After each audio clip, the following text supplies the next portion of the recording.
Wahyu pasal 12 menyikapkan terjadinya konflik antara naga dan perempuan. Naga dia berniat menelan anak perempuan tersebut, anak dari perempuan itu. Namun keduanya dilindungi Allah. Perempuan itu sedang mengandung, kalau dia lahir, naga itu rencana mau menelan anaknya. Ya, tetapi perempuan dan anak itu dilindungi oleh Allah. Kemudian disingkapkan juga ada peperangan antara naga dan pengikutnya, Mikael dan pengikutnya. Tapi naga tersebut dikalahkan dan para pengikutnya dilemparkan ke bumi. Bapak Ibu pasti sudah punya gambaran ya, bahwa naga itu adalah iblis ular tua. Kemudian naga menjadi marah dan memburu keturunan perempuan lainnya. Ini sangat membingungkan kalau kita tidak paham. Jadi ada keturunan perempuan yang lainnya, selain dari anak yang dia lahirkan itu. 3 karakter utama dalam Wahyu pasal 12. Tadi sudah dijelaskan perempuan, seorang perempuan yang berselubungkan matahari dengan bulan di bawah kakinya. Bisa lihat gambarnya itu. Dan sebuah mahkota dari 12 bintang di atas kepalanya. Ada 12 bintang. Sedangkan naga itu merah padam besar warnanya, kepalanya 7, tanduknya 10. Dan di atas kepalanya ada 7 mahkota. Ekornya menyeret sepertiga dari bintang-bintang di langit dan melemparkan ke atas bumi. Nama lain dari naga itu adalah ular tua yang disebut iblis atau setan yang menyesatkan seluruh dunia. Sedangkan Michael ini disebut sebagai seorang pemimpin besar para malaikat. Dia juga adalah seorang malaikat. Ya, namanya muncul beberapa kali baik di Perjanjian Lama maupun di Perjanjian Baru. Kemudian perempuan itu melahirkan seorang anak laki-laki. Anak laki-laki akan menggembalakan semua bangsa dengan gada besi. Kemudian tiba-tiba anak itu dirampas dan dibawa lari kepada Allah ke taktanya. Siapa yang merampas? Tidak disebutkan. Kemudian perempuan itu lari ke padang gurun, di mana disediakan suatu tempat baginya oleh Allah supaya dia dipelihara di situ 1260 hari lamanya.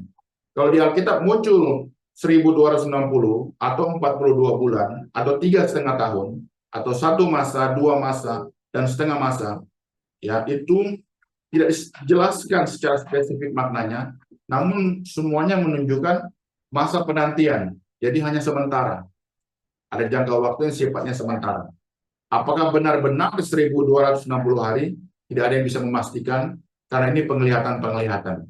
Kemudian ada cerita yang disisipkan di mana diperlihatkan terjadi peperangan di surga antara Mikael dan malaikat-malaikatnya melawan naga itu dan juga dibantu oleh malaikat-malaikat. Itu kronologi jalan cerita di Wahyu pasal 12 berdasarkan apa yang dilihat oleh Rasul Yohanes. Akhirnya iblis dan malaikat-malaikatnya tidak dapat bertahan.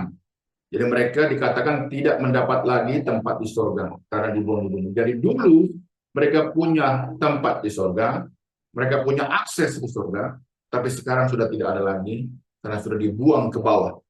Jadi dibuang ke bawah, dilemparkan ke bawah di bumi.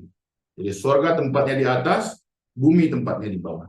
Cerita berlanjut, di bumi itu naga karena dia marah, dia memburu perempuan tersebut. Namun perempuan itu diberikan kedua sayap dari burung nasar yang besar, supaya ia terbang ke tempatnya di padang gurun, di mana ia dipelihara jauh dari tempat ular itu, selama 1 masa, 2 masa, dan setengah masa. Sekali lagi, ini merupakan masa penantian sementara sifatnya. Jadi dia diamankan oleh Tuhan. Ular itu kemudian menyerang perempuan tersebut dengan menyemburkan dari mulutnya air sebesar sungai ke arah perempuan itu supaya dia dihanyutkan.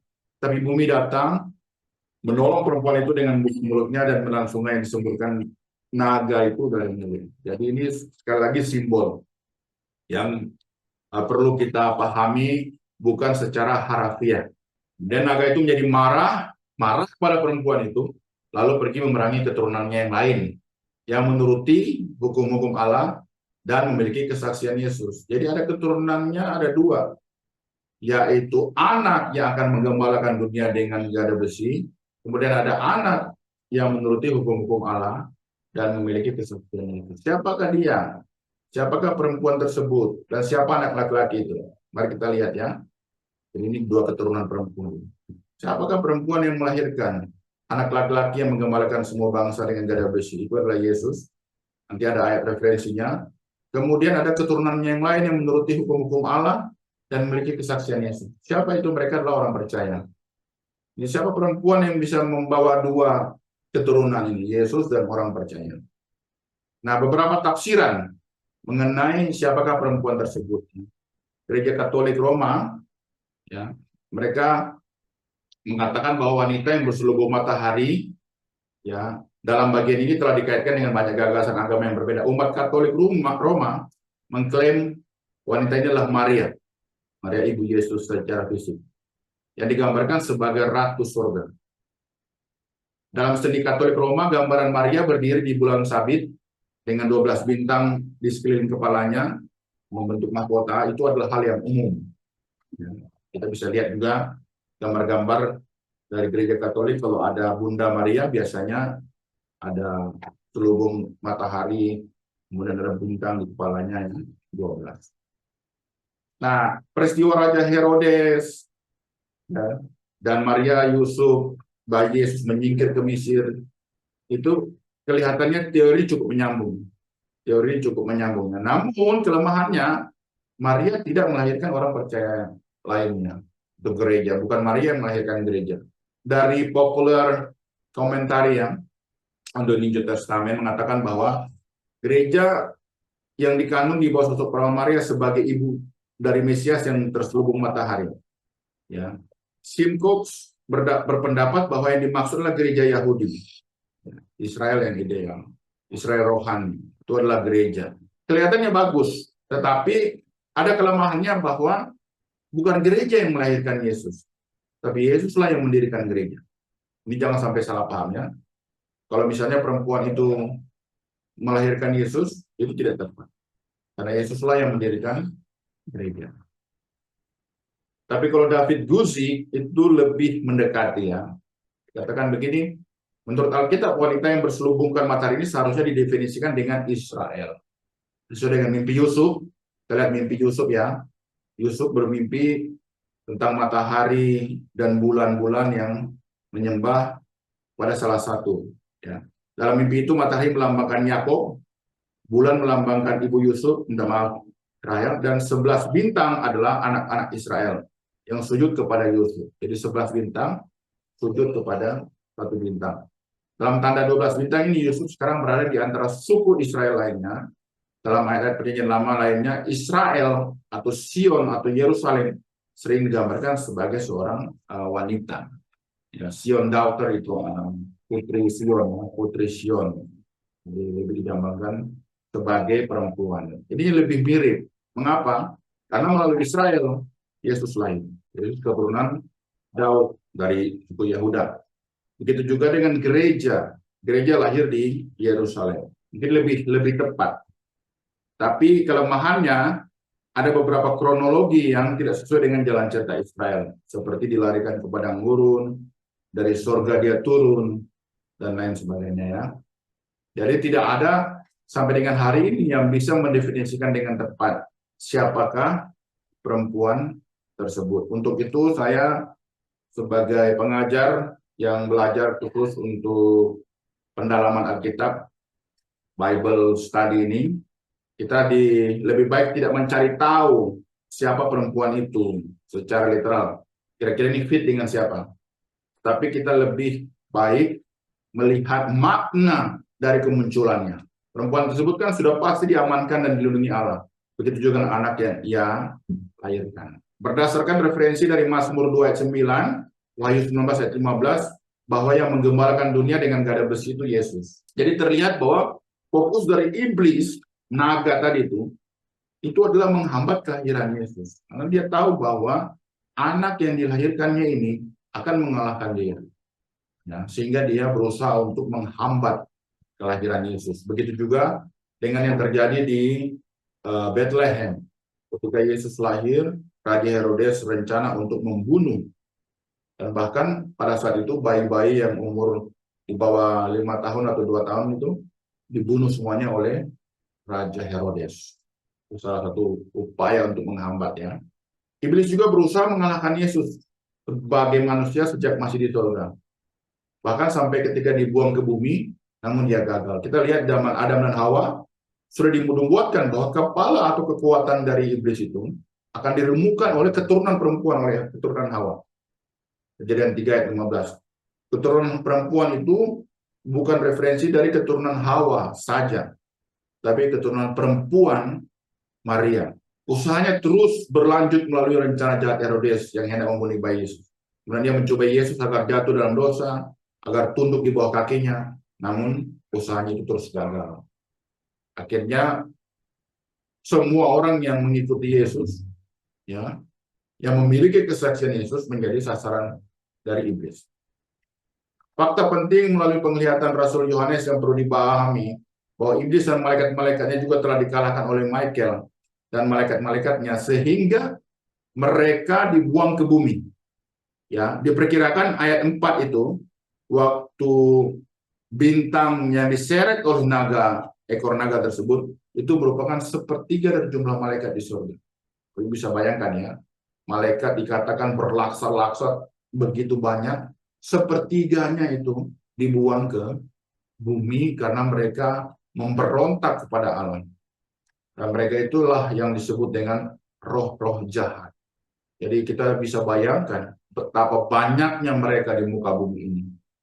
Ya. Sejak sebelum zaman Adam dan Hawa, mereka sudah ada dan menguasai bumi ini. Makanya jangan kita heran waktu Yesus mengusir roh jahat yang ada di orang Gerasa, di 2000 babi itu, dibuang, dia masuk ke dalam 1000 babi, dikatakan dia ada legion. Legion itu pasukan, jumlah pasukan ribuan orang. Dan jumlahnya ternyata 2000. Lebih dari itu sebenarnya. Nah, siapakah Michael? Kita mungkin perlu mengenal, sehingga kita bisa mendapat referensi. Ya, seorang malaikat yang menampakkan diri kepada Daniel menyebut Mikael adalah salah seorang dari pemimpin-pemimpin terkemuka, pemimpin para malaikat. Daniel 10 ayat 13. Ia juga disebutkan sebagai pemimpin besar yang akan mendampingi anak-anak bangsanya Daniel, bangsa Israel, Yehuda yang pada waktu kesesakan besar. Ini banyak cerita-cerita ini ketika Israel juga mengalami peperangan dengan bangsa-bangsa di sekitar dia waktu mereka dalam situasi sulit, ya, itu dibantu oleh ribuan malaikat. Ada referensinya ayat 1 dan ayat 12. Yudas 1 ayat 9 mengatakan bahwa Mikael adalah penghulu malaikat. Dalam bahasa Yunani-nya Arxagelos. Angelos malaikat, tapi Arxagelos itu adalah kepala atau ketua para malaikat. Bukan hanya satu, dia salah satu. Dalam 1 Tesalonika 4 ayat 16 menyebutkan bahwa penghulu malaikat, siapakah dia? Mikael. Berseru dan sangkakala Allah dibunyikan, maka Tuhan sendiri, Yesus, akan turun dari surga, dan mereka yang mati dalam Kristus akan lebih dahulu bangkit. Tapi penekanannya di sini, bahwa Mikael itulah seorang malaikat pemimpin yang besar dan dipakai sampai dengan kitab Wahyu ini. Ya, iblis dibuang ke bumi. Firman Tuhan menyingkapkan alasan lain. Mengapa iblis dan pengikutnya dibuang ke bumi? Mengapa mereka ada di bumi saat ini? Iblis dan roh-roh jahat itu. Yesaya 14 ayat 12 mengatakan, wah, engkau sudah jatuh dari langit, hai bintang timur, putra fajar. Engkau sudah dipecahkan dan jatuh ke bumi, hai yang mengalahkan bangsa-bangsa.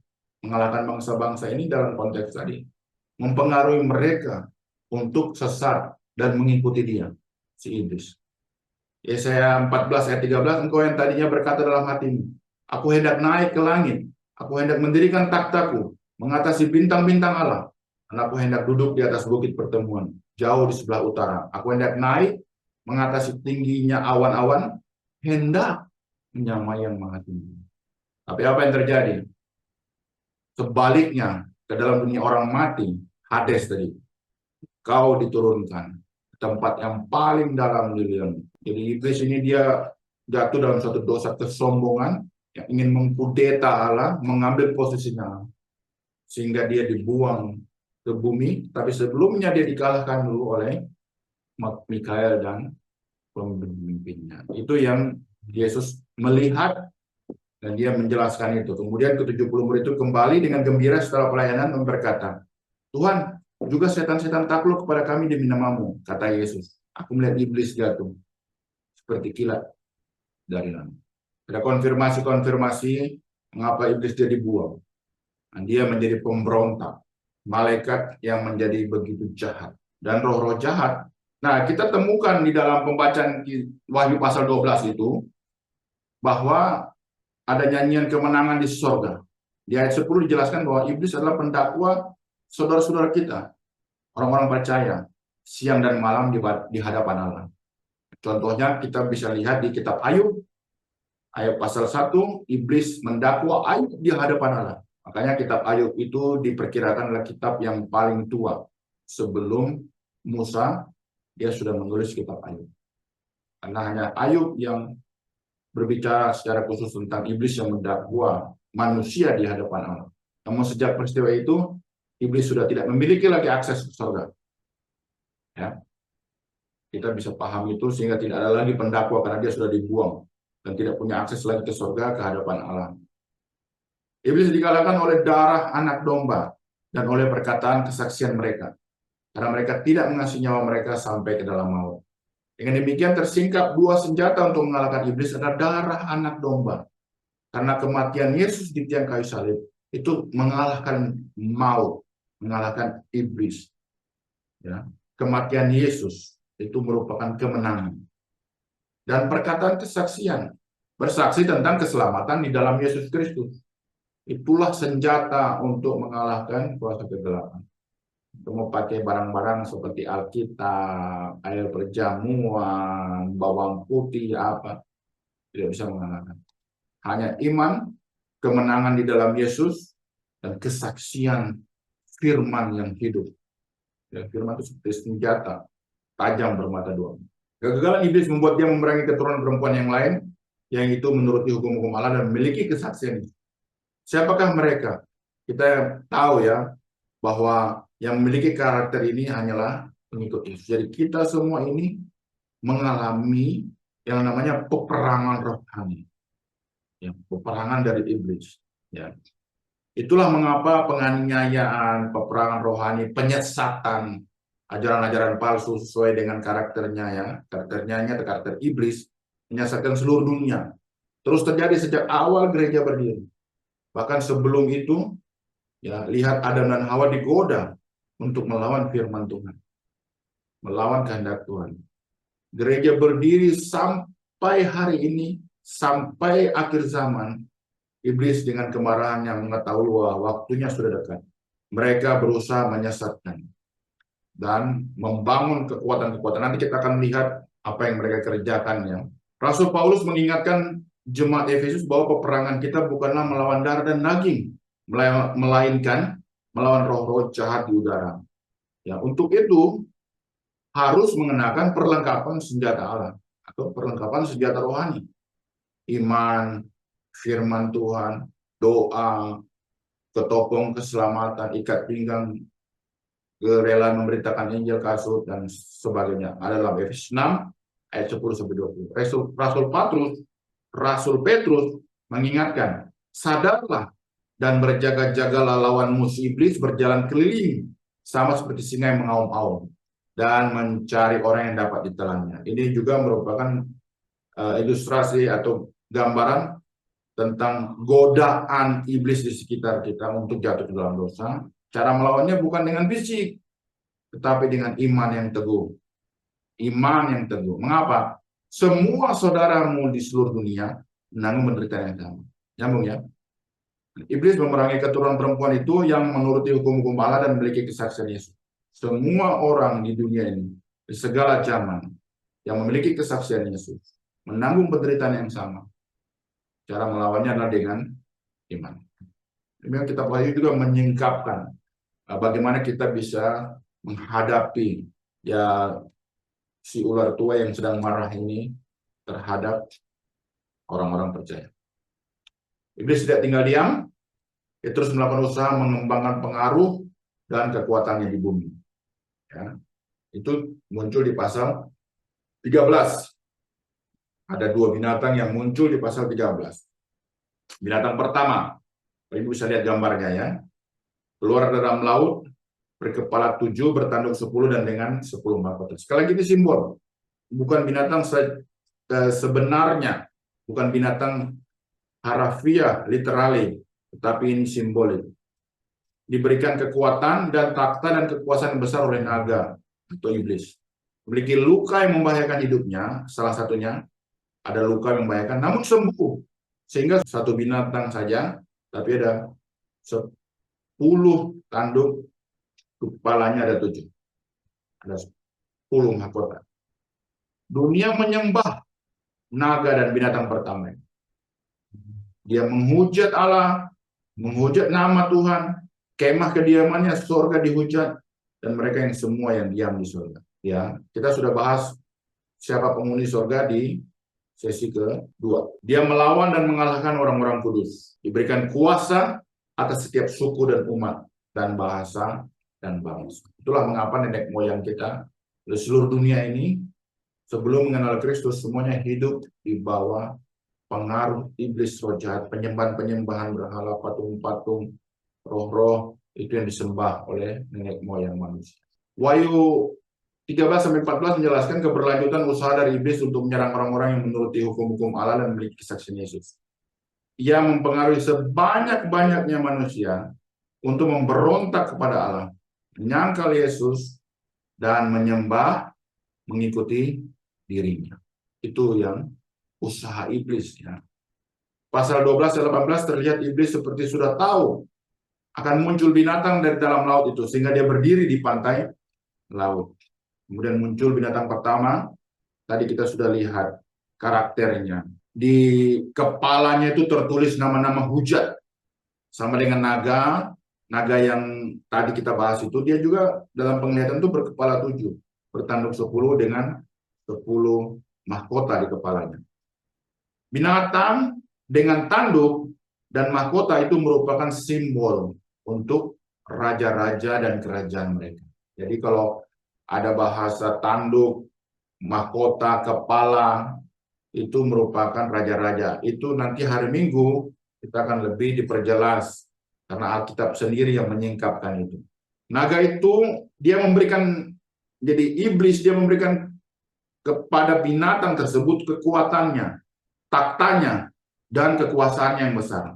Meskipun ada luka di salah satu kepalanya atau salah satu kerajaan itu, tapi sembuh. Kemudian dunia itu melihat ada mujizat sehingga mereka mengikuti binatang itu. Karena apa tadi? Sudah diberikan kekuatan oleh siapa? Bukan Tuhan, oleh iblis, ya, oleh naga si ular tua itu yang dibuang ke bumi. Bapak Ibu, iblis dan pengikutnya bisa melakukan mujizat.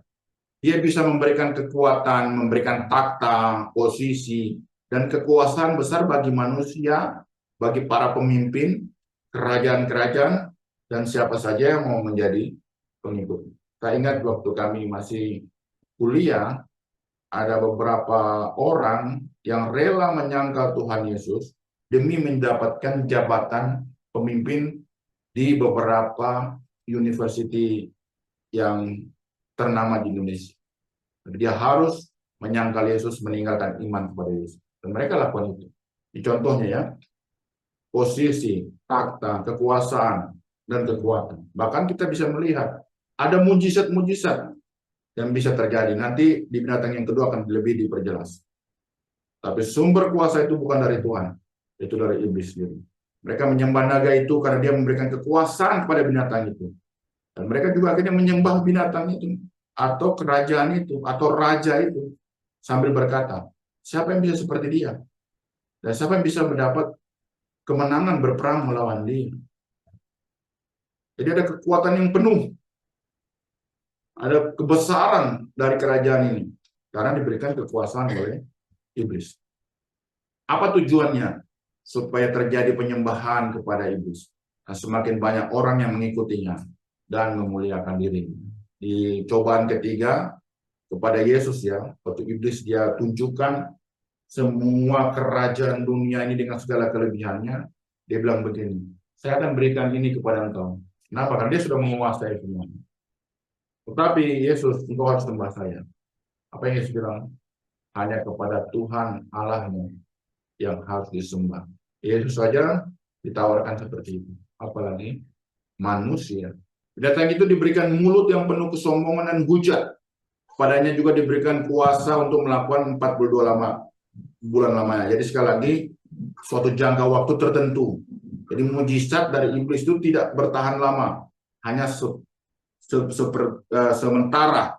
Ya, Yohanes tidak menyebutkan siapa yang memberikan hal tersebut, tapi naga lah yang diperkirakan memberikan kekuasaan, juga mulut yang penuh kesombongan dan hujat. Makanya pengikut iblis mulutnya selalu penuh hujat, menghujat Allah, menghujat surga. Itu sudah menjadi ciri-cirinya yang sangat jelas. Lalu dia membuka mulutnya menghujat Allah, menghujat namanya dan seterusnya. Kemah kediamannya di surga dan semua mereka yang diam di surga.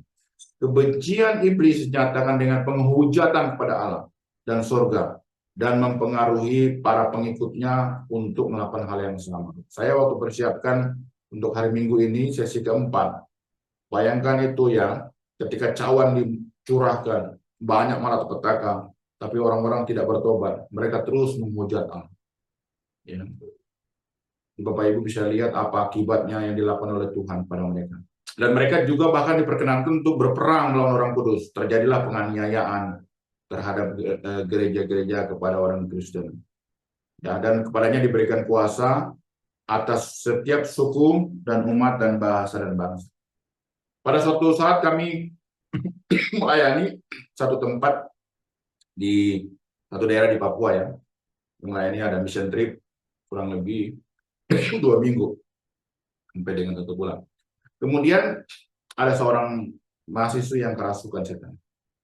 Nah, ini kesaksian Bapak Ibu.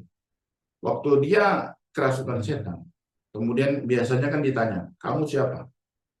Baru dia mulai berbicara, tapi suaranya sudah berbeda. Tapi dia bilang begini, kalian datang di sini mengusir saya. Saya sudah berkuasa di sini ratusan tahun. Ini semua masyarakat di sini, gereja ini saya sudah pegang. Dia memberikan pengaruh yang negatif. Ini roh jahat yang bicara. Dari situlah mulai terbuka dengan pikiran saya bahwa, oh iya ya, ayat ini memang benar. Bahwa dia diberikan kuasa atas setiap suku dan umat dan bahasa dan bangsa. Makanya nenek moyang kita terjadi penyembahan berhala. Mereka menyembah patung-patung, menyembah roh-roh teritorial di situ, dinamisme, animisme, totemisme, dan sebagainya. Itu sudah ratusan tahun. Akhirnya kami berdoa dalam nama Yesus, menyanyi, mengusir dia, dan dia pergi meninggalkan perempuan itu sambil tertawa. Dia mengatakan bahwa kami sudah menguasai daerah ini, sudah dari nenek moyang berapa generasi ke atas. Jadi jangan heran Bapak Ibu, kenapa terjadi penyembahan berhala, dan kita memenangkan banyak daerah-daerah yang aneh. Jadi kalau daerah-daerah yang belum mengenal Kristus, biasanya pasti hidup dalam penyembahan berhala. Itu bukti bahwa iblis ini sudah menguasai dari nenek moyang, dan mereka ini perlu diselamatkan dengan mendengar berita Injil, mendengar keselamatan di dalam Yesus, baru bisa terlepas dari ikatan kuasa roh jahat tersebut. Ya, semua orang yang diam di atas bumi menyembah karena tadi terjadi mujizat. Siapa yang tidak suka melihat mujizat? Nah, mereka yang namanya tidak tertulis sejak dunia dijadikan dalam kitab kehidupan dari anak domba yang telah disembelih. Orang-orang itu karena menyangkal Yesus memilih mengambil keputusan. Nanti kita bahas di 666 sebentar ini. Setelah penglihatan binatang pertama, Tuhan mengingatkan barang siapa bertelinga hendaklah dia mendengar. Barang siapa ditentukan untuk ditawan, dia akan ditawan. Barang siapa ditentukan untuk dibunuh dengan pedang, dia harus dibunuh dengan pedang. Yang penting di sini adalah ketabahan dan iman-iman orang-orang kudus. Ini jelas merupakan pesan Tuhan yang disampaikan pada gereja-gereja tentang manifestasi iblis dan pekerjaan. Melalui kerajaan-kerajaan, pemerintahan-pemerintahan, bangsa-bangsa yang iblis sudah siapkan. Penglihatan ini terjadi tidak bisa dicegah. Artinya ketika ada terjadi penganiayaan, memang itu sudah ada nubuatan. Tetapi Tuhan berpesan imannya harus tetap bertahan dan harus tabah.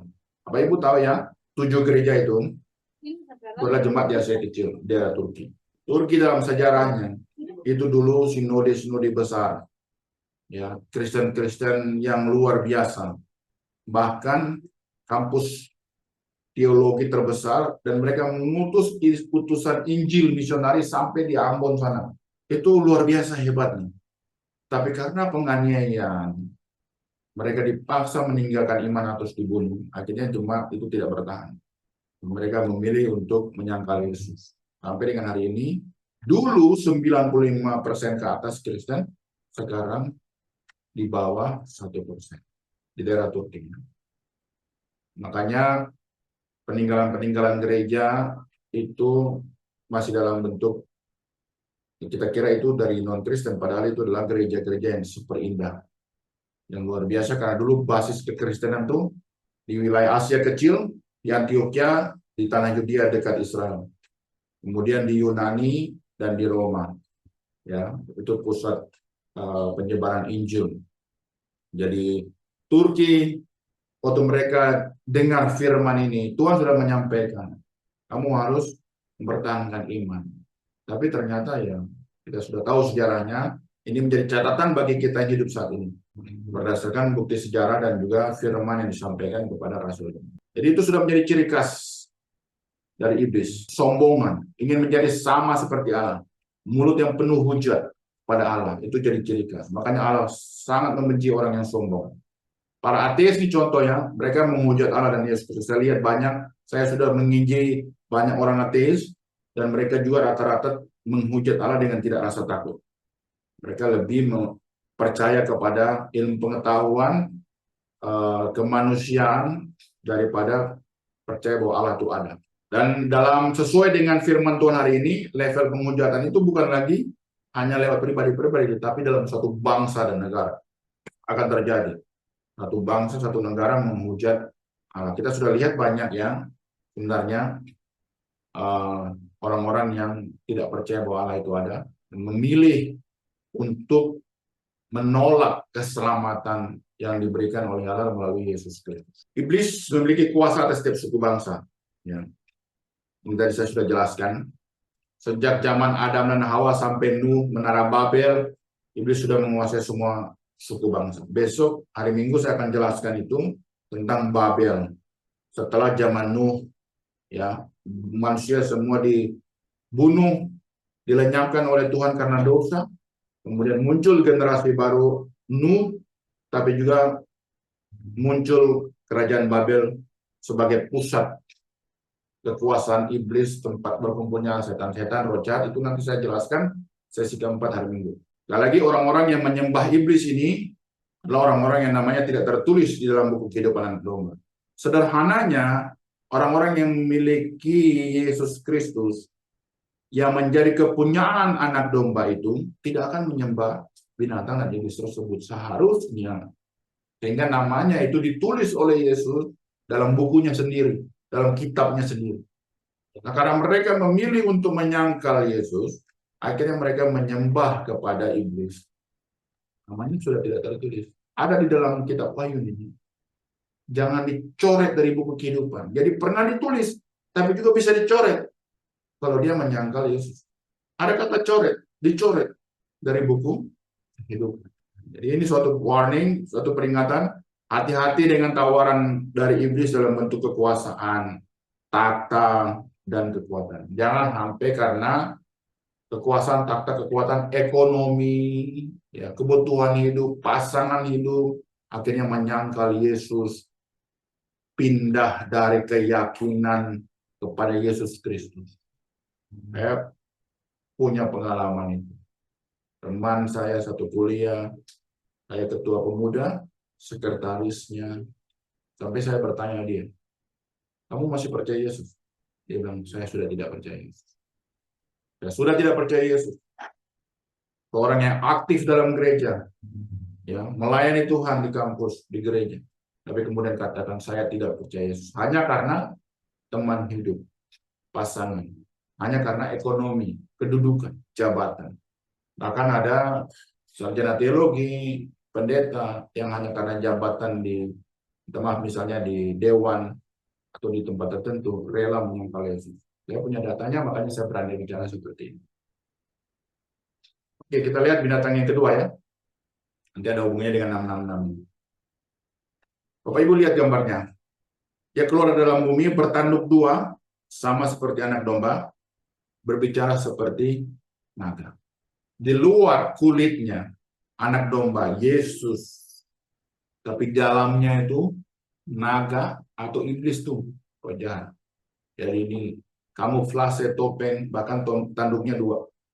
Dia mampu melakukan tanda-tanda dan mujizat seperti Yesus, menurunkan api dari langit seperti Elia, dan membuat dunia menjadi sesat karena mujizat tersebut. Mereka menjadi percaya. Melalui orang-orang di bumi, dia membuat patung hidup.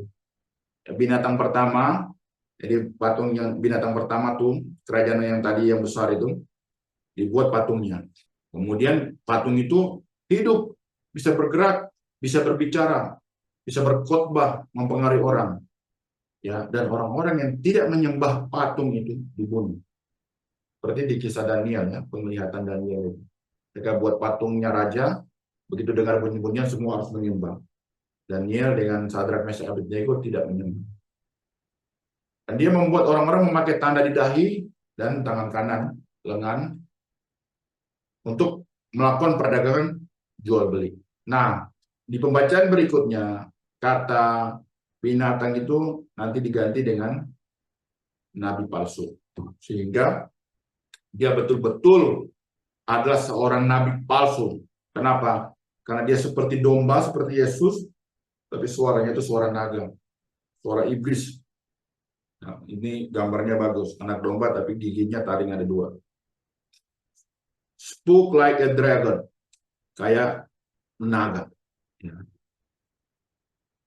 Jadi ini 3 kontribusi binatang yang kedua kepada kerajaan iblis. Menyesatkan dunia dengan tanda dan mujizat. Memang dunia membutuhkan dan tertarik dengan mujizat. Makanya banyak orang yang mengikuti. Pengaruh iblis semakin meluas lagi dengan mengadakan persaingan dengan Allah melalui tanda-tanda dan mujizat. Jangan berpikir bahwa semua tanda dan mujizat itu datang dari Tuhan. Nah, Alkitab menjelaskan, iblis juga bisa membuat itu, dan orang-orang yang diberikan kuasa oleh iblis bisa juga melakukan mujizat. Penyembahan kepada pengikut iblis atau antikristus. Dengan pengaruhnya dan kejahatannya, iblis memaksa orang-orang berpaling dari Allah dan menyembah dia dan pengikutnya. Makanya dia disebut nabi palsu. Nabi seakan-akan menyampaikan pesan dari Tuhan, tetapi itu bukan dari Tuhan. Mengajak orang untuk ikut Tuhan, tapi orang ikut iblis, bukan ikut Tuhan. Komunitas perdagangan antikristus. Saya menemukan frase ini. Ya. Yang tadi itu 666. Sebagai kerajaan, dia juga memonopoli perdagangan dengan membentuk komunitas perdagangan antikristus. Jadi hanya orang-orang yang antikris saja yang bisa melakukan perdagangan itu. Kita belum lihat ini muncul, ya. Suatu saat nanti pasti akan muncul, karena firman ini merupakan penglihatan apa yang akan terjadi. Suatu cara yang efektif untuk mempengaruhi dan menarik orang-orang keluar dari kesetiaan mengikuti Allah yang benar. Sekarang ini kehidupan ini kan ditentukan oleh perdagangan, ya. Negara-negara yang besar yang mengatur perdagangan inilah yang mengatur dunia. Bapak Ibu dari gereja Binghamton Baptist Church menafsirkan bahwa ini gambaran dari nabi palsu yang dibuat oleh binatang yang kedua. Nah, mari kita lihat pembahasan tentang 666. Dikatakan bahwa Tuhan mengingatkan bagi yang bijaksana agar menghitung bilangan binatang itu. Bilangan itu adalah bilangan seorang manusia. Sekali lagi, bilangan seorang manusia. Bukan kerajaan, tapi manusia. Dan bilangan itu adalah 666. Jadi bukan 666, tapi 666. Itu bahasa Yunaninya ada di sebelah kanan itu. David Guzik komentari, seorang komentar, seorang ahli Alkitab memberikan tanggapan, ya. Salah satu pendapat yang kuat, terutama di kalangan gereja mula-mula abad pertama, kedua, dan seterusnya, angka ini merujuk antikristus, yaitu Kaisar Nero. Jadi Kaisar Nero ini sudah tahu ceritanya, ya, tahun 70-an Masehi, dia membakar kota Roma, kemudian menyatakan bahwa itu orang Kristen yang membakar. Akhirnya orang Yahudi, orang Kristen di Yerusalem dipancung, kepala mereka dijadikan obor di pinggir jalan. Jadi sangat jahat Kaisar Nero ini, sampai orang bilang kalau kamu punya anjing kasih nama Kaisar Nero. Saking jahatnya dia. Namun untuk membuat nama Kaisar Nero cocok dengan tafsiran ini, bahwa dia fit nggak dengan angka 66 ini, itu harus menggunakan variasi ejaan dari bentuk Yunani dari nama Latin. Karena Nero itu Latin, ya, bukan bahasa Yunani. Kemudian ditransliterasikan lagi ke dalam karakter Ibrani, baru bisa dapat 666. Apakah akan memberitahu kita siapa binatang itu dengan mengetahui nilai numeriknya dari sebuah nama dan melihat apakah jumlah totalnya adalah 666? Dengan menggunakan metode ini, banyak calon antikristus yang telah diusulkan karena mereka tafsirkan itu sesuai dengan nama Yohanani dan lain nama-namanya itu selama berabad-abad. Bapak Ibu tahu siapa yang muncul? Paus dari Katolik, Kepausan. John Knox, hamba Tuhan. Martin Luther, ada juga Napoleon Bonaparte, Hitler, Mussolini, Stalin. Yang terakhir, berapa tahun yang lalu muncul nama Presiden Masyarakat Ekonomi Eropa. Jadi Eropa ada membentuk satu komunitas, mengedarkan mata uang khusus untuk Eropa, dan nama presidennya itu adalah, saya lupa namanya, tapi hitungan namanya itu 666. Tapi tidak tepat juga. Tidak sesuai dengan kriteria yang disampaikan oleh Alkitab. Apa? Skema untuk membuka nomor binatang itu atau angka binatang itu membingungkan dan tidak ada habisnya sampai hari ini. Nah, ini ada pandangan modern. Bapak Ibu pasti sudah dengar. Ini menjadi pertanyaan yang kemarin pertemuan hari Minggu lalu dibahas paling lama. 66 itu adalah barcode dan microchip. Ini lihat ini ya. Dulu juga waktu saya masih kuliah atau SMA pernah keluar buku-buku khotbah-khotbahnya, itu menakutkan. Barcode atau barcode sebagai tanda 66 yang akan diberikan pada manusia dipopulerkan tahun 80-an. Jadi ada seorang bernama Mary Stewart Ralphie, PhD ya, dalam bukunya berjudul 666 The New Money System tahun 82 diterbitkan.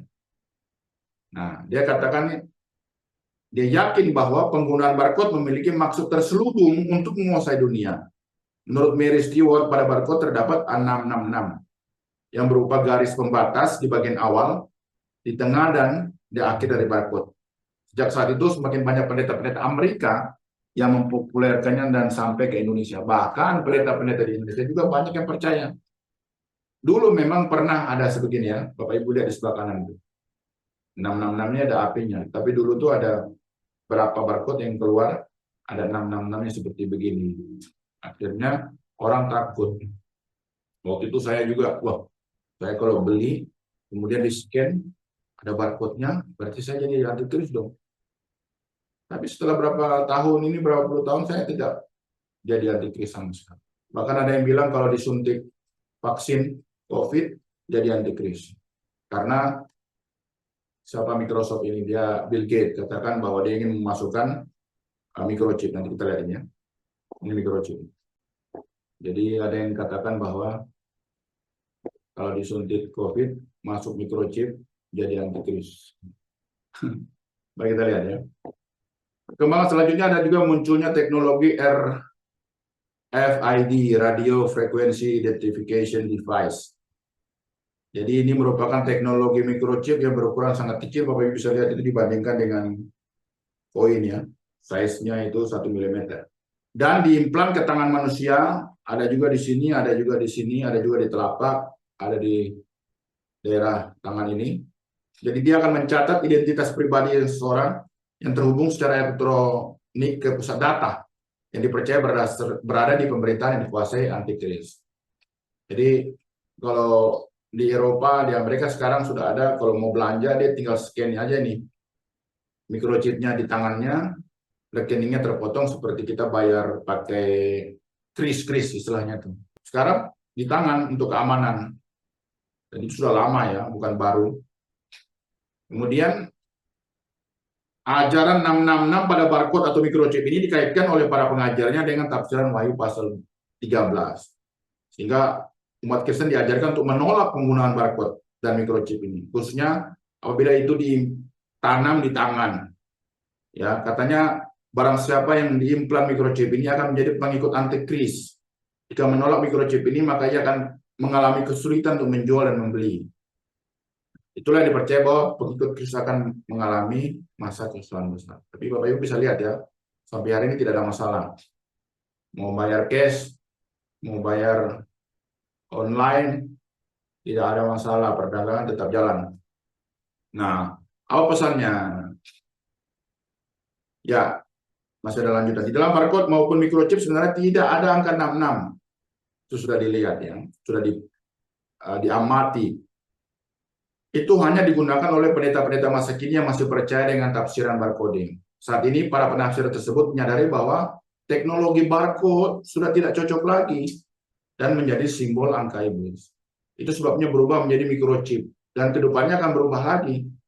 Bahkan sekarang ada teknologi artificial intelligence AI ya, AI itu kecerdasan buatan. Bapak Ibu lihat di Zoom ini juga menggunakan metode AI. Kalau mau buat materi, tinggal kita pakai itu, dia bisa buat materi. Dia bisa merekam kegiatan ini dan bisa buat kesimpulan. Nah, yang sudah familiar dengan AI ini sudah tahu, saya tidak perlu jelaskan. Dan ada yang menganggap bahwa itu adalah produk antikris. Ya. Para pencipta tafsir barcode 666 meyakini adanya kode angka 66 pada barcode, maka mereka ditanya, coba tunjukkan sekarang, masih ada nggak angka 66? Ternyata sudah tidak ada lagi.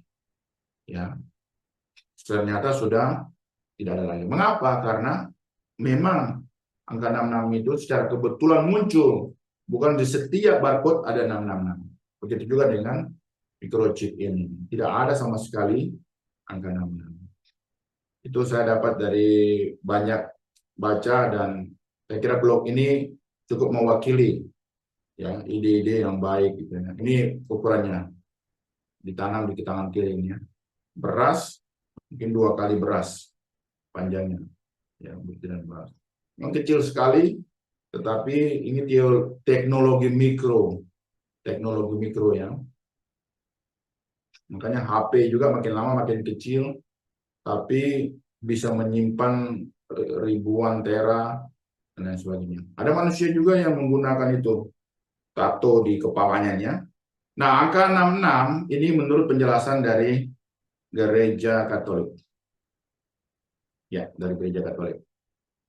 Dia menjelaskan bahwa angka 66 itu tidak terlepas dari makna alegoris, yaitu kenyataan bahwa huruf Yunani dan Ibrani juga menunjukkan angka. Contohnya dalam alfabetnya bahasa Yunani, alfa, beta, theta, dan lain sebagainya itu A itu 1, B itu 2, C itu 3 seperti itu ya. Nama Yesus menurut huruf Yunani jika dijumlahkan itu 888. Jadi 888 itu angka di atas kesempurnaan. Karena 777 itu sempurna, 888 itu lebih dari sempurna karena itu menunjukkan Yesus. Kemudian 666 itu kemungkinan menunjukkan kepada karakter dari Kaisar Nero yang jahat itu. Ya, jadi ini melambangkan ketidaksempurnaan, kecacatan. Itu 666. Ya. Oke, saya coba jelaskan dengan sesederhana mungkin, supaya Bapak Ibu jangan sampai bingung. Ya. Tapi maksudnya angka 66 yang di Alkitab itu mengacu pada seseorang yang punya figur sebagai antikristus. Itu yang harus dilihat. Dan tidak ada kaitannya dengan barang-barang permen, coklat, sabun. Jadi tidak perlu menjadi anti terhadap barcode. Karena itu hanya sistem pembayaran ya. Atau barang-barang dengan barcode itu. Yang terpenting adalah ini dia ingatkan, mewaspadai agar jangan sampai kita terpengaruh oleh ajaran sesat yang berkembang di akhir zaman ini. Kita lihat sekarang kan, Kristen progresif menyangkal Yesus adalah satu-satunya jalan keselamatan, menyangkal surga dan banyak sekali ya. Ada juga di Rusia katanya Yesus itu berkulit hitam dan lain sebagainya. Itu yang harus hati-hati dan diwaspadai kesesatan oleh figur 666 antikris itu. Itu contohnya. Jadi orang-orang yang memakai 66 ini, Bapak Ibu harus mengerti ya. Ini pesannya, hati-hati dengan kekristenan mistik, ya, yang menyebarkan pandangan jika menggunakan barcode atau microchip atau divaksin COVID atau menggunakan barang-barang yang mengandung unsur 666 akan menjadi antikristus secara otomatis. Ini Kristen mistik. Jadi kalau kita tulis 66 di dahi kita, otomatis kita langsung jadi antikris. Saya dulu pernah di kampus, hati-hati kalau salaman dengan orang. Antikris dia pakai jarum di cincinnya. Jadi cincinnya ada jarum kecil. Waktu kita salaman, kita tertusuk jarumnya, langsung kita jadi antikris. Kayak sihir begitu. Saya sampai bingung ya, ini Kristen yang seperti apa begitu. Jadi juga kalau disuntik COVID apa namanya vaksin, langsung jadi antikris. Nah, lihat berapa juta orang di Indonesia ini, termasuk saya. Apakah saya jadi antikris? Tidak ya. Bahkan saya dilindungi dari penyakit itu. Karena apa? Seorang menjadi antikristus itu adalah keputusan iman, bukan karena disihir. Mereka tidak percaya, menolak untuk percaya Yesus bahwa dia adalah Tuhan. Mereka menolak pekerjaan Roh Kudus dalam hidup mereka. Itu yang dikatakan menghujat Roh Kudus itu tidak ada ampunnya. Seorang yang memilih mengikuti iblis dan para pengikutnya, memberikan dirinya untuk ditandai sebagai pengikut iblis. Jadi mereka ikut iblis dulu, baru dikasih tanda supaya mereka tahu, mereka bangga. Oh, saya ini pengikut iblis, saya gunakan 666 atau gereja setan dan segala macam itu ya. Wahyu 14 ayat 9 sampai 10. Ini akan dibahas besok. Seorang malaikat lain, malaikat ketiga menyusul mereka dan berkata dengan suara nyaring, jikalau seorang menyembah binatang dan patungnya itu dan menerima tanda pada dahinya atau pada tangannya, maka dia akan meminum anggur murka Allah yang disediakan tanpa campuran dalam cawan murkanya. Dan dia akan disiksa dengan api dan belerang di depan mata malaikat kudus dan di depan mata anak. Bapak Ibu, saudara-saudara, jemaat yang Tuhan Yesus kasihi, harus berhati-hati para hamba Tuhan, jangan sampai karena keuntungan ekonomi, kedudukan kuasa, rela menyangkal Yesus dan mengikuti iblis. Itu hukumannya dijelaskan. Ya, hari Minggu ini akan dibahas seperti apa. Itu sangat mengerikan. Orang yang mengambil keputusan iman untuk menyangkal Yesus, mengikuti antikris, mengikuti iblis, mereka akan minum anggur cawan murka Allah. Yang terakhir itu, setelah penampakan dua binatang itu ada penglihatan lagi anak domba ya, anak domba. Yesus berdiri di Bukit Sion. Bukit Sion itu di mana? Ya, bersama-sama dengan dia 144.000 orang lagi. Itu di pasal 7 ada pertemuan yang lalu. Di dahi mereka, namun tertulis namanya anak domba itu dan nama bapaknya. Yesus itu nama Yesus manusia, dia lahir sebagai manusia. Anak domba di istilah ini muncul di kitab Wahyu dan juga di Injil ada beberapa kali untuk menjelaskan bahwa dia disembelih. Anak domba Allah yang disembelih untuk menebus dosa manusia. Nah, Sion itu Albert Barnes menjelaskan bahwa Bukit Sion adalah surga. Itu menurut dia. Secara harafiah itu di Yerusalem. Ya, itu Bukit Sion. Dan karena itu adalah tempat pemujaan Allah. Karena Yerusalem itu ada bait Allah dulu, sehingga tempat Allah bertakhta dan Tuhan pakai nama Yerusalem itu, Sion Yerusalem itu sebagai tempat namanya di situ. Kalau kita ke Israel, di Yerusalem di bagian belakang itu ada perbukitan-perbukitan, di bawah Bukit Hermon ada bukit-bukit Sion itu. Jadi waktu embun turun dari Hermon, dia ke atas Bukit Sion dan dia turun memenuhi Israel dan Yerusalem. Jadi Sion secara harafiah itu ada di Yerusalem, tapi Sion juga artinya tempat takhta Allah di surga. Ya. Namun adegan dari penglihatan ini terletak di surga karena adalah sebuah penglihatan tentang kemenangan akhir dari orang-orang yang telah ditebus, yang dirancang untuk menopang gereja dalam menghadapi percobaan-percobaan yang telah menimpanya. Jadi di balik ancaman atau ada orang-orang yang dimeterai karena mengikuti iblis dengan 666 itu, tapi ada orang-orang yang dimeterai karena mengikuti Allah. Jadi kita yang setia, yang mengikuti Tuhan, itu mendapat meterai khusus ya. Kita sudah bahas, itu adalah meterai Roh Kudus bagi yang percaya kepada Yesus. Ini juga 144.000 ini meterai yang diberikan kepada orang-orang yang mengikuti Yesus, yang setia kepada Dia. Mereka adalah, ini Alkitabnya jelaskan, orang-orang yang tidak mencemarkan dirinya dengan perempuan-perempuan, mereka murni seperti perawan.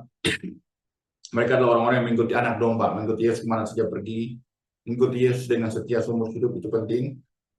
Dan utama Bapak Ibu ya, tidak bisa ditawar-tawar. Mereka ditebus dari antara manusia sebagai korban sulung bagi Allah dan bagi anak domba itu.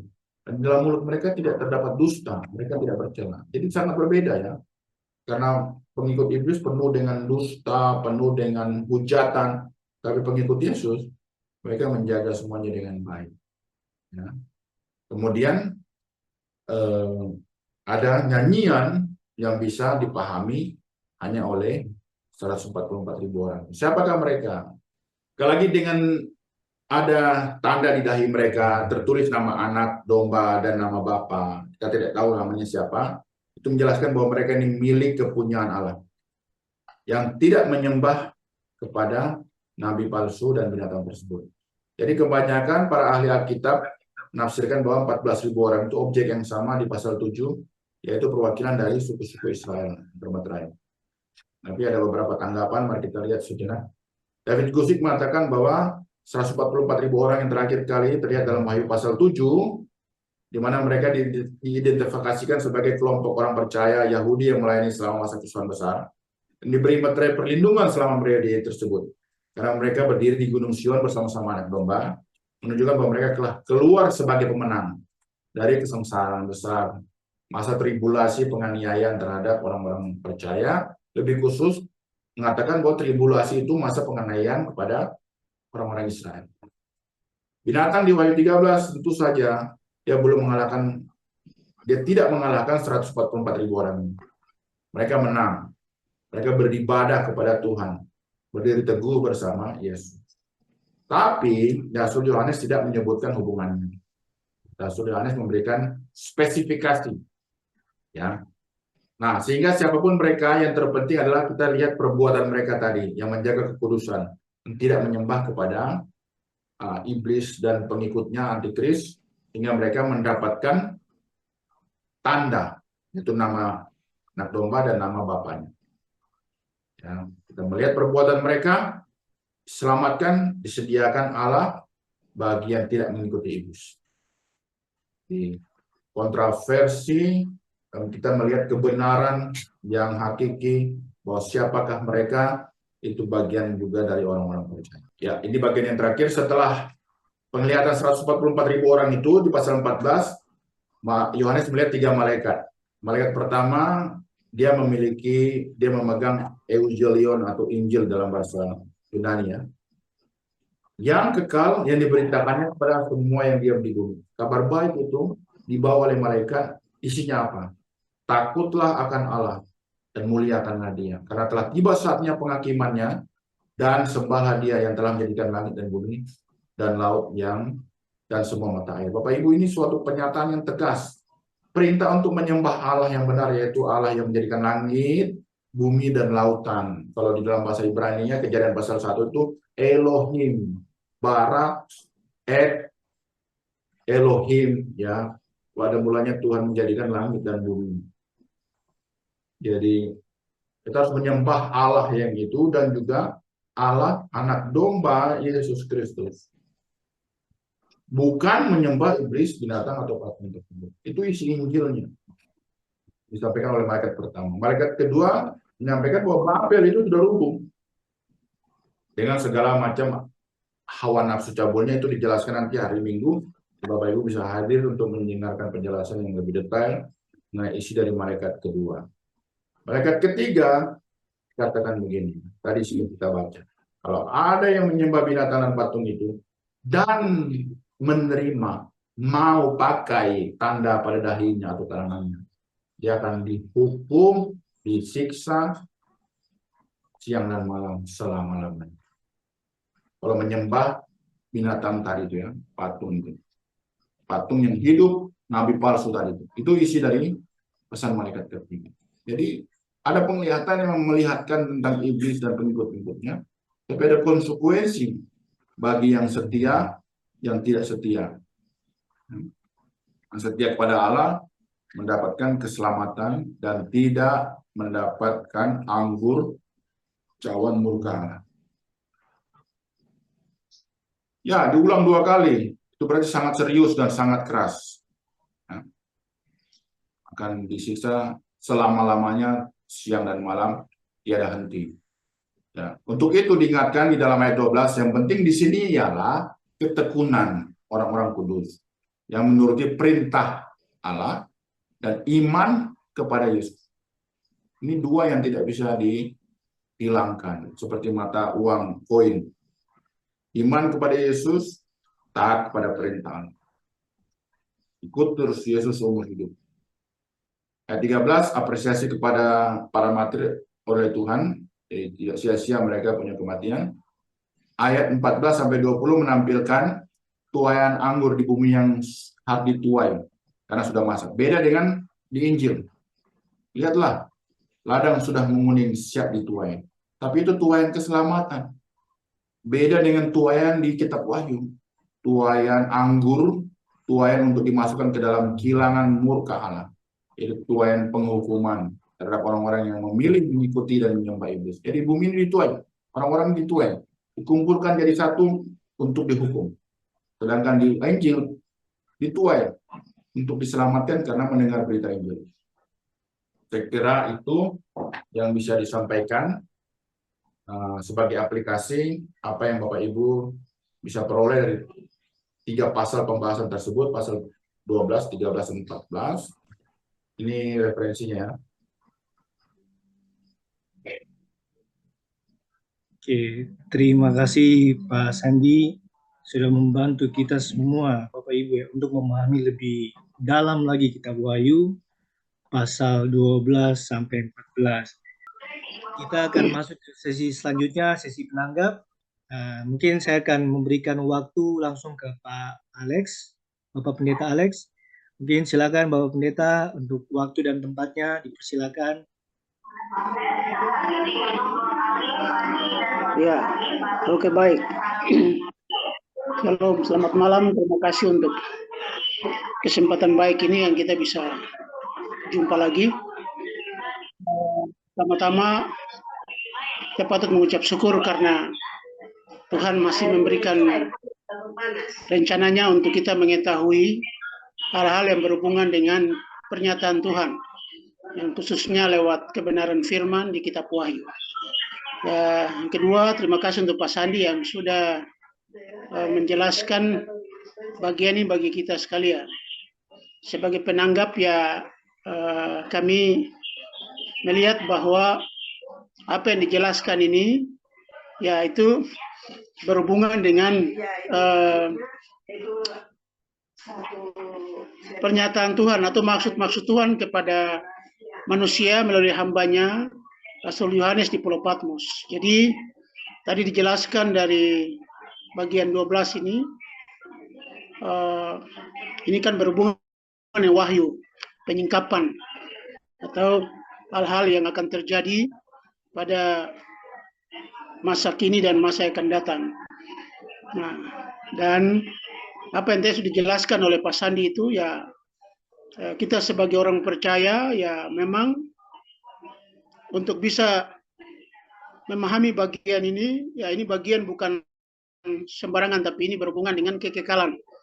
Sehingga wahyu ini banyak umat atau banyak orang percaya, kadangkala sejak mereka kenal Tuhan, mereka bilang bahwa aduh, ini kitab wahyu tidak bisa kita baca, tidak bisa kita selidiki karena ini dimeterai atau tertutup. Ternyata setelah kita pahami bagian ini, maksud Tuhan untuk kita perlu mengetahui supaya sebagai orang percaya itu ada masa-masa penggenapan yang Tuhan akan lakukan bagi manusia di muka bumi. Nah, sehubungan dengan ayat tadi dari Wahyu 12 ini, ini ada dua pertanyaan saja yang saya mau sifatnya menyampaikan kepada pemateri Pak Sandi dan juga kepada kita sekalian. Minta maaf izin tadi saya lupa catat ayatnya karena saya fokus ada dua hal itu, yaitu nanti saya minta tolong izin ya, pasti Pak Sandi bisa cek nanti di uraian tadi. Ada dua binatang itu yang tadi saya catat atau saya tangkap, yaitu naga yang keluar dari laut dan domba yang dari perut bumi atau muka bumi. Nah itu tadi saya cek di sini ya, saya mungkin lupa di mana ayatnya, tapi saya sudah berusaha. Yaitu yang sama bertanya bahwa naga yang dimaksud keluar dari laut atau dari air itu berkepala 7, dan juga anak domba dari muka bumi. Ini kira-kira di zaman ini memang banyak ada teman-teman atau umat atau jemaat yang kami layani, banyak mereka kadangkala melihat bahwa laut itu merupakan tempat di mana tinggalnya naga yang kadangkala naik dari laut. Ternyata apa yang kita dengar di hari ini ya itu ada di kitab Wahyu. Itu. Jadi yang saya mau menanyakan kepada pemateri bahkan kita semua, kira-kira naga yang ini tempatnya di laut yang memang suka nanti naik atau ganggu manusia atau di darat, atau bagaimana? Lalu yang kedua tentang domba yang dari bumi ini yang tadi dibilang bahwa secara anak domba tetapi mulutnya penuh serapa atau kata-kata najis itu.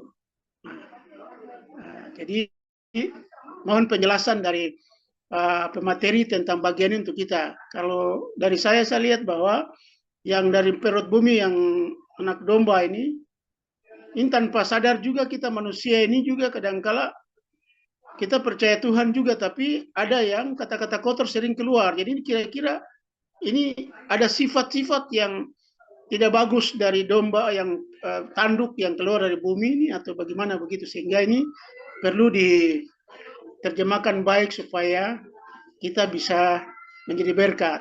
Lalu yang ketiga, minta maaf satu lagi, pada ayatnya yang ke-13 Wahyu tadi, ayat yang Wahyu 13 ayat 10 saya baca, barang siapa ditentukan untuk ditawan, ia akan ditawan. Barang siapa ditentukan untuk dibunuh dengan pedang, ia harus dibunuh dengan pedang. Yang penting di sini adalah ketabahan dan iman orang-orang kudus. Pertanyaan saya, kondisi ini kan terjadi nanti di muka bumi. Jadi kita yang orang percaya ini pasti berhadapan dengan bagian ini. Sedangkan ada bagian lain bahwa kesaksian orang-orang yang dipancung, orang-orang yang karena menyaksikan nama Tuhan, mempertahankan Tuhan, itu mereka tetap akan selamat. Itu. Jadi yang penting di sini adalah ketabahan dan iman daripada orang-orang kudus. Ya, mungkin itu yang bisa saya bagikan atau menyampaikan dari sebagai penanggap begitu. Dan pertanyaan tadi dua itu mungkin bisa dijelaskan bagi kami sekalian. Baik, terima kasih. Terima kasih banyak Pak Pendeta Alex. Mungkin bisa langsung aja ke Pak Sandy. Silakan Pak Sandy. Baik, terima kasih Pak Alex atas Pak Pendeta atas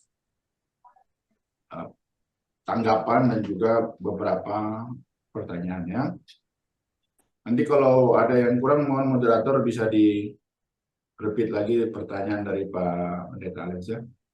Tapi melihat dengan situasi sekarang, Pak Pendeta tadi sudah menghubungkan ya antara firman, nubuatan, dan apa yang terjadi saat ini.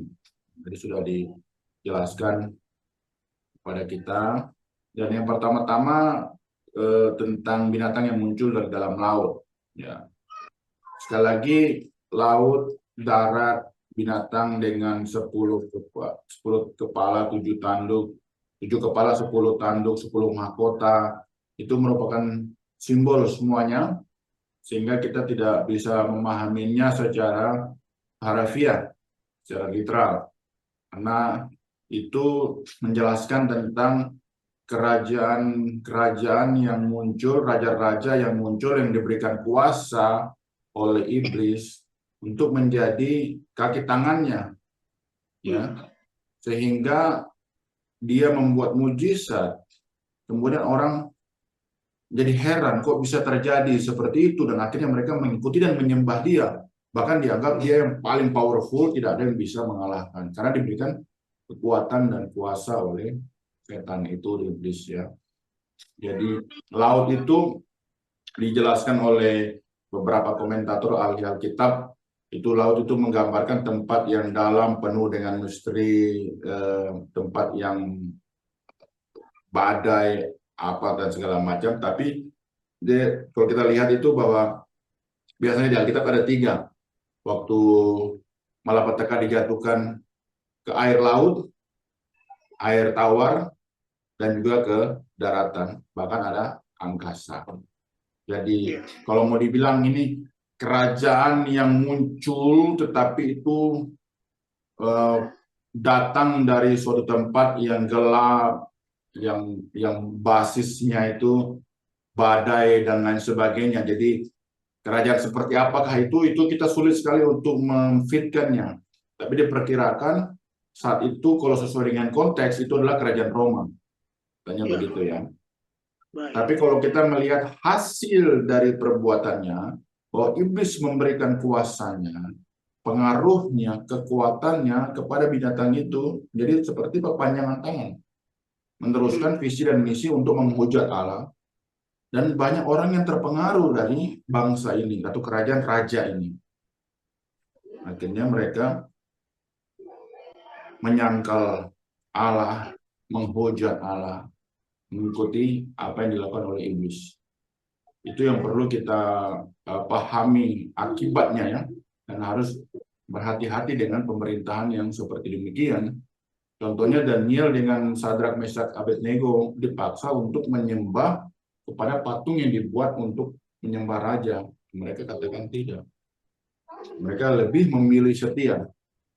Jadi Daniel dengan 3 teman ini memberikan contoh yang konkret dari penyembahan kepada setan iblis lewat raja-raja itu. Ya. Baik. Itu yang pertama.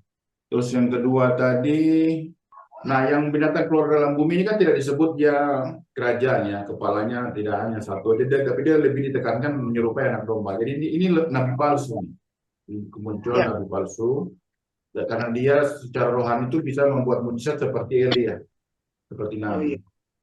Jadi ada yang memberikan gambaran dia ini iblis berbulu domba.